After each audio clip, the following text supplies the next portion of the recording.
Mars is on the moon, Yes. and then the equinox is coming. All of this in the news. It's a big week. It's a big week. We have the equinox on Saturday.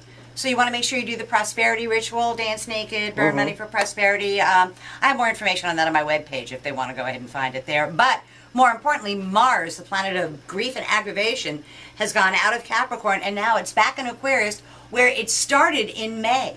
And so everybody can look back to things that were occurring from the beginning, from about the 15th of May to the 30th of June, that seemed to have stalled and not gone anywhere. They pick up steam again, only, and over the next 6 weeks or so, that will all come to fruition. So I think it's important to know where the heck that is. So for Virgos, the sign that we're in as we speak, Mars has gone into their 6th house of work and responsibility, and they're trying hard to reinvent their job, not so much the profession that they're in, but where it is they do their job. They're modifying that, and that they're actually going to add stuff into their life as well.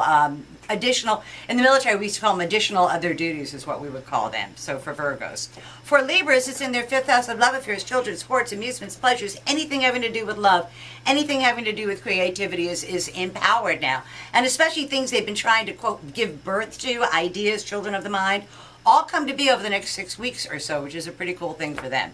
For Scorpios, this energy is in their 4th house of home. It is in the nadir of their chart. It's a good time for them just to take a step back, remove themselves a little bit from being out front, and deal with important matters at home, or what they really need to deal with, and try and make sure that they get all of that stuff squared away. It's something they've been trying to do since May finally comes to be over the next 6 weeks or so. For Sagittarians, the pace of their living picks up to warp speed, and it's about short distance, short duration travel, gathering information, lower courts, anything having to do with paperwork, that kind of a deal is something that Sagittarians are going to have to deal with. And I think they get a very favorable outcome to it rather than a poor outcome. For Capricorns, it's about spending money. Mars is in their 2nd house of money, and the expenses that they thought were done in May and June come back.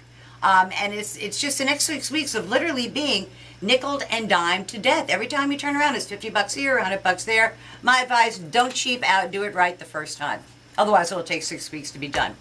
For Aquarians, Mars is in their sign, and these guys are now the Robert Conrads of the Zodiac. They're going to go ahead, knock this off my shoulder right here, give it a shot. They're not going to back down from any kind of a fight. And I think that it bodes well for women in the election cycle over the next 8 weeks or so. But personally, Aquarians are just not going to back down. So it's sort of, that's where they draw in that Yosemite Sam line in the sand. For Pisces, they have to be really careful with this energy because they can do themselves in. It's sort of, they start out very idealistic and then they realize the practicality of what it is they're trying to do. And after 6 weeks, if they haven't made it happen, give it up. My advice to them.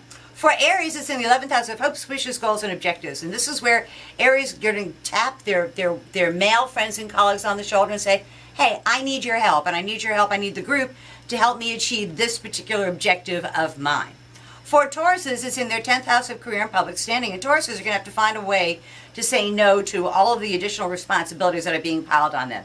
There's a lot of professional stuff headed their way, and they need to pick and choose which they really should give their attention to, because they don't want to end up spreading themselves too thin, because it's easy to get into something than it is to get out of something, and they need to really prioritize what needs to be done over the next 6 weeks and what can be delayed a bit. For Geminis, and this is our president, man, Mars is in the 9th house of the law, and stuff that he thought was over in May and June comes back to haunt Geminis. They have legal battles, educational battles. They have squabbles with people at a distance. They just have to be really careful to pick and choose their battles. And again, do not attend any kind of depositions without a subpoena being handed to you. Just so you have the right to remain silent, and Geminis everywhere should exercise it.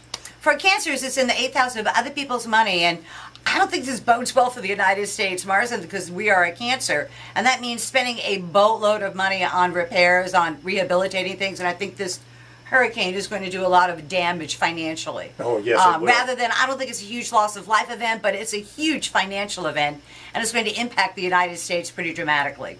And Cancer is everywhere, so they have to be really careful to squeeze those nickels if they can. And then for Leos, the last time, Mars is in their 7th house of open enemies and their public image. And they are going to be able to deal directly with open enemies because they'll finally know who they are and what they can do about it. But more importantly, their public image is in good shape. And they want to capitalize on that. And they're going to have a lot of new best friends coming up saying, how are you your new best friend? And you want to pick and choose who you really want to play with and just remember that everybody that smiles at you is not necessarily your friend. I heard you. And I always worry about people that have vertical lines because they're always thinking, how am I going to screw this person? Kind of a thing. So, but other than that, Leos really kind of have the hammer as far as that stuff goes. Yahoo! So, tomorrow's news today for the 12 signs of the zodiac, but Mars is going to be in Aquarius for the next 6 weeks. So, everybody needs to do the prosperity ritual on Saturday. Sounds good to me. We'll see you next week. Always a pleasure.